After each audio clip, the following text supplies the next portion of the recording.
એના માટે એમને ચાન્સ આપવામાં આવે. બીજા દિવસ ચાન્સ આપ્યો. 3 દિવસ સુધી મારે કેવું છે અમે ઘરના કોઈ લોકો જમી ન શકીએ, પીને પાણી ન પી શકે, ચા પણ પરિસ્થિતિમાં ન પી શકે, એટલું ટેન્શન આપવાનું જો કોઈ કામ કર્યું હોય તો આ રાક્ષસી માયા ભારતીય જનતા પાર્ટીએ કર્યું છે. એટલે અમારે હમણાં બહુ નાના મોટા વેશ, રાત નાની છે, ખેલ જાજા કરવા પડે છે. ક્યારેક ક્યારેક તો ધીરુ બાબા રાવણનો વેશ પણ કાઢવો પડે છે. પણ ભારતીય જનતા પાર્ટીને કેવું છે કે વીરજી ઠુમર કોઈના બાપથી, જયવી ઠુમર કોઈના બાપથી, કોંગ્રેસ પાર્ટી કોઈના બાપથી ન પીવે. એ લોકો આજે અહીંયા બેઠા. અમારા બીવાવાળા તો કેતું ના ઘરકી ગયા, ની પાસે આપણી વાતો કરે છે. કેસરીઓ કર્યો છે. કેસરીઓ નો કહેવાય, આ આંગળિયા ગયો છો, ગરગો છો ભાઈ. કોંગ્રેસ ના એને કહેવાય કે જે કોંગ્રેસ માટે શ્રીમતી સોનિયા ગાંધી, શ્રીમતી ઇન્દિરા ગાંધી, આ દેશને માટે બલિદાન આપનારા શ્રીમતી ઇન્દિરા ગાંધીનું પહેલું વહેલું મંગળસૂત્ર આ દેશને અર્પણ કરનાર કોઈ હોય તો કોંગ્રેસ પાર્ટી છે. આ બધા મંગળસૂત્રની વાતો કરે છે. ચાલી રહ્યા ત્યારે મારે વેપારીઓને કેવું છે, આ કતલખાનાનું જમણવાર છે, જમતા નહીં, બુદ્ધિ બગડી જવાની છે. અમે કોઈ જમણવાર કરી શકીએ તેમ નથી. કોંગ્રેસ તો વર્ષોથી લડી રહી છે. વીરજી ઠુમર 13મી ચૂંટણી લડી રહ્યો છે. હું પણ ટિકિટનો માગણીદાર હતો. मुकुल वासनिक जी, अमरेली की जनता मुझे प्यार दे रही है. अगर मेरा मौत भी हो जाए और मेरा स्मशान यात्रा चल रही है, कांग्रेस मुझे कहे कि बिरजी ठुमर तुमको टिकट दे गई है, तो एक बार तो बिरजी ठुमर पर जो लड़वा तैयार થઈ જાય कांग्रेस पार्टी. અમે તો કોંગ્રેસના કહેવાનો છે. આ દેશ માટે દાઉદને પાછો લાવવાની વાતો કરતા હતા. આરુથી દાઉદને પાછો ન લાવે, નકર દાઉદને તો ભારતીય જનતા પાર્ટીનો પ્રમુખ બનાવી દે એમ છે. દાઉદના નામે તમને ઉશ્કેરે છે. શહીદ બાપુ, જો દાઉદ પાછા આવી જાય તો આજે જે પેટીમાં ચાલે છે એ પેટીમાં નાણા કોઈના હોય તો આ દાઉદના નાણા છે. રાહુલ ગાંધીનો વિરોધ કર્યો હતો. દાઉદને હારું થઈને નથી લાવતા, નકર તો એ પાછા એના પ્રમુખ બની જાય ભારતીય જનતા પાર્ટી. ગાય કાટને વાલે છે ચંદાલિયા. આ ટ્રુ ઇન્ડિયાનો એક સામી શબ્દો કાઢનારા, મારે તમારી વિશે શબ્દો નથી કાઢવા, નહીં તો તમને સૂવું પણ નહીં આવડે, સૂતા પણ તમારી ઊંઘ રાતે ઝબકી જાશો. એ ઝબકાડવા નથી. મેં એમને કહ્યું જ કે તમે 5 વખત જેની વિશે ખરાબ બોલ્યા છે. હજુ તમને 2 વખતની તક આપું છું, અને પછી જો તમે બોલશો તો તમારી માનું છઠ્ઠીનું ધાવણ પણ. આજે અમરેલીમાં દારૂ એટલો બધો વેચાઈ રહ્યો છે, એ દારૂના હપ્તા ક્યાં જઈ રહ્યા છે એ તો કૌશિક આપ જવાબ. આજે રેતીમાં કરોડો રૂપિયાના કૌભાંડ થઈ રહ્યા છે.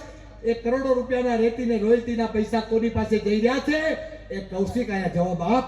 અમરેલી જનતા તને જખી રહી છે. નકરું ઇન્સેટ દેની ઝટ દઈને ભાગવા તું ભાઈ.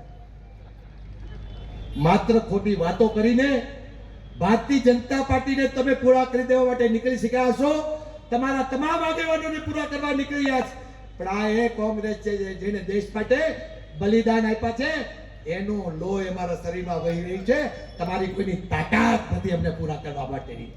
આવતી 7મી તારીખે બીજા નંબરનું બટન જેનીબેન ઠુમરનું જે છે એ બટન દબાવીને તમારે મતદાન કરવાનું છે. એના માટે એમને ચાન્સ આપવામાં આવે. બીજા દિવસ ચાન્સ આપ્યો. 3 દિવસ સુધી મારે કેવું છે અમે ઘરના કોઈ લોકો જમી ન શકીએ, પીને પાણી ન પી શકે, ચા પણ પરિસ્થિતિમાં ન પી શકે, એટલું ટેન્શન આપવાનું જો કોઈ કામ કર્યું હોય તો આ રાક્ષસી માયા ભારતીય જનતા પાર્ટીએ કર્યું છે. એટલે અમારે હમણાં બહુ નાના મોટા વેશ, રાત નાની છે, ખેલ જાજા કરવા પડે છે. ક્યારેક ક્યારેક તો ધીરુ બાબા રાવણનો વેશ પણ કાઢવો પડે છે. પણ ભારતીય જનતા પાર્ટીને કેવું છે કે વીરજી ઠુમર કોઈના બાપથી, જયવી ઠુમર કોઈના બાપથી, કોંગ્રેસ પાર્ટી કોઈના બાપથી ન પીવે. એ લોકો આજે અહીંયા બેઠા. અમારા બીવાવાળા તો કેતું ના ઘરકી ગયા, ની પાસે આપણી વાતો કરે છે. કેસરીઓ કર્યો છે. કેસરીઓ નો કહેવાય, આ આંગળિયા ગયો છો, ગરગો છો ભાઈ. કોંગ્રેસ ના એને કહેવાય કે જે કોંગ્રેસ માટે શ્રીમતી સોનિયા ગાંધી, શ્રીમતી ઇન્દિરા ગાંધી, આ દેશને માટે બલિદાન આપનારા શ્રીમતી ઇન્દિરા ગાંધીનું પહેલું વહેલું મંગળસૂત્ર આ દેશને અર્પણ કરનાર કોઈ હોય તો કોંગ્રેસ પાર્ટી છે. આ બધા મંગળસૂત્રની વાતો કરે છે. આજે મારી વચ્ચે વાતો કરનારા લોકો ઘણી બધી વાતો કરશે. હું એના ઇતિહાસ લઈને આવ્યો છું. જેનીબેનનું ફોર્મ રદ કરવા માટે તે વાતો કરતા હતા. ભારતીય જનતા પાર્ટીના ઉમેદવાર ભાઈ શ્રી ભરત મનુ સુતરિયા એક ડિફોલ્ટર અને દેવાલિયો જાહેર થઈ ચૂક્યો છે. મારી હાથે વાંચે એમણે લીધેલી લોન, એમણે બનાવેલું જીન અને જીનના 7,06,46,000 રૂપિયા 8મી ઓગસ્ટ 2009 વસૂલ કરવા માટે એની જમીન અને એના ઘરની જપ્તી લીધી હતી, એની ભેંસની પણ જપ્તી લીધી હતી. પરંતુ કલેક્ટરની આ જપ્તી લેવા માટેનું જેનો આંદોલન જેને વડાપ્રધાને કે ઓર્ડર કર્યો એમને રોકી દેવામાં આવ્યો અને માત્ર 3,75,00,000 રૂપિયા જેવા બેંક ઓફ બરોડાના ડૂબાવી અને આ માણસ દેવાળીઓ હતો. મને કહ્યું ભારતીય જનતા પાર્ટીએ કે અમે જેનીબેનનો ફોર્મનો વિરોધ કરીએ છીએ, તમે વિરોધ કરો. મેં કીધું મારે વિરોધ નથી કરવું. મેં મારા પત્રમાં લખ્યું છે કે હું કલેક્ટરશ્રી તમને જાણ કરી રહ્યો છું, હું ઉમેદવારનું ફોર્મ રદ કરવા માટે કહેતો નથી. જો કીધું હોત તો પોપટ તો પાંજરે પુરાઈ જવાનો હતો, કોઈ બીજું કોક આવવાનું હતું, એટલે મેં કીધું. બરોડા બેંકને બીજો પત્ર લખો કે બેંક ઓફ બરોડા તમે આપેલી આ લોન, કેટલી લોન માંડવાળ કરી છે, અમરેલીની જનતાને જાણવાનો અધિકાર છે. તમે આ મને વિગત આપો. બરોડા બેંક પણ આજે વિગત આપી શકતી નથી. સ્ટેટ બેંકના ઇલેક્ટ્રો ફંડની જો પણ વિગત ના આપી શકતા હોય તો બરોડા બેંકને શેનું દબાણ છે મને ખબર નથી. ગરીબ લોકોના કરોડો રૂપિયા ડૂબાવી દેનાર વ્યક્તિ આજે આપણી પાસે ચૂંટણી લડવા 1,21 લાખ કરોડનું દેવું, જીડીપી નો રોકડ 40%. તમારો જે જીડીપી ચાલી રહ્યો છે એના 40% દેવું કર્યું છે. એના કારણે આજે દેશ માઇનસ તરફ આગળ વધી રહ્યો છે. આજે દેશ જે પ્રકારની પરિસ્થિતિમાં આગળ વધી રહ્યો છે એના કારણે સુબ્રમણ્યમ સાહેબે એમ કહ્યું છે કે આને તો એબીસીડી આવડતી નથી. લદ્દાખમાંથી 4,000 કિલોમીટરની જમીન આપણી પચાવી પાડી છે. જવાહરલાલ નહેરુને ગાળો આપે છે. એ હવડી મારવાનું બંધ કરજો, નહીતર જ્યારે પણ કોંગ્રેસની સરકાર આવશે ત્યારે તમારો બકલ નંબર વીરજી ઠુમરમાં હયાત રહેવાનો છે. યાદ રાખી લો.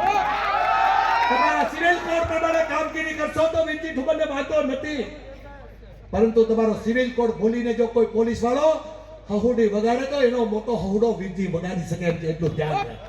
હું તમારો અપમાન કરવા નથી માંગતો, માત્ર ચેતવણી આપવા માંગુ છું. કેટલા ભારતીય જનતા પાર્ટીના કાર્યકર્તાને પકડ્યા.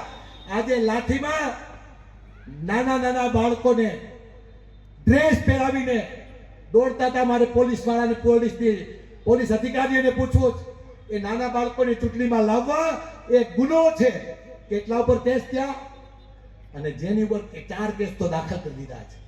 અરે આ વીરજી ઠુમરની દીકરી છે. કદાચ મારી ઉપર 35 કેસ હાલતા હશે, એની ઉપર 100 કેસ હાલે તો અમારે આખું કોંગ્રેસ જેનીબેન ઠુમરની સાથે છે. સુપ્રીમ કોર્ટ અમારી સાથે છે, હાઈકોર્ટ પણ અમારી સાથે છે અને ન્યાય કોર્ટ ઉપર અમને ભરોસો છે. એ ન્યાય કોર્ટમાંથી અમે ક્યારે હલબલવાના નથી. એ જ અપેક્ષા સાથે સિવિલ કોર્ટ પ્રમાણે જો પોલીસ કામગીરી કરશે તો હું સેલ્યુટ કરીશ. જેનીબેનનું ફોર્મ માન્ય રાખ્યું એટલે બંધારણનું રક્ષણ કર્યું છે. 40 વર્ષમાં કોઈ અધિકારીઓને મેં સેલ્યુટ કરી હોય તો વાસ્તવિકથી પહેલી વખત ટીવીમાં મેં બંધારણનું રક્ષણ કરવા માટે અધિકારીઓ ચૂંટણી કરી રહ્યા છે મેં સેલ્યુટ કરી છે. અમે સેલ્યુટ પણ કરી શકીએ છીએ અને પછી સસ્પેન્ડ ને ડિસમિસ પણ કરી શકીએ. એ યાદ રાખીને આપણે બધે જય હિન્દ, જય ગરવી. આજે મારે પૂછવું છે, અમરેલીની જનતાને મારે કહેવું છે કે 2 દિવસ પહેલા 220 કરોડનું ડ્રગ્સ પકડાયું. આ ડ્રગ્સમાં ભાગીદાર કોણ છે? કૌશિક. અહીં અમરેલીની જનતાને જવાબ આપ. કસબાડા તું નકરો કહવાળો લઈ નીકળ્યો છે. તારી પાસે હળ નથી. રોજ તું જેનીબેનના માટે પ્રશ્ન પૂછે છે. કસબાડા તારામાં તાકાત હોય, તારા બાપાનો હું ટેકેદાર છું.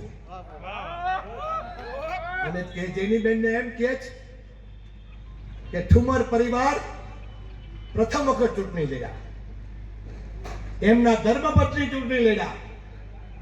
હવે બેનબા આવ્યા છે અને આવતી વખતે જમાઈ આવવાના, પણ એને ખબર નથી જય શાહ અમારો ઠુમરનો જમાઈ છે. એને કીધું હશે તો અમિત શાહને પૂછવામાં પૂછા તને ગાડી કે ભાઈ જય શાહના ઘરમાં અમારા ચલાણાની ઠુમરની દીકરી છે. અમારા જમાઈઓ તો આવી ગયા છે, પણ કહવાળા નકરો કહ લઈને નીકળવા. ખેડૂતોનો મોટો દુશ્મન હોય તો આ કહવાળો છે. આજે ખેડૂતોને ડીએપી મળતું નથી અને એને જેની બેન દેખાય આવે. જેની બેન એક દીકરી છે, જેની બેન નું ફોર્મ રદ કરવા માટે આકાશ પાતાળ એક કર્યું. જલ્દી જેની બેન નું ફોર્મ રદ કરો, જેની બેન નું ફોર્મ રદ કરો. બહેનોની વાતો કરવાની અને બહેનો માટેની જ્યારે રાહત આપવાની વાત થાય, કમસે કમ એની સામે વાંધો ન લીધો હોત તો બીજી ઠુમરે કેવું નહોતું. વાંધા પણ કેવા લીધા કે જેની બેને રોયલ કોમ્પ્લેક્સમાં એની ઓફિસ છે, એ ઓફિસ દર્શાવી નથી. એ તો 2022માં વેચી નાખી હતી. દસ્તાવેજ રજૂ કર્યો એટલે કલેક્ટર કે આ તો હા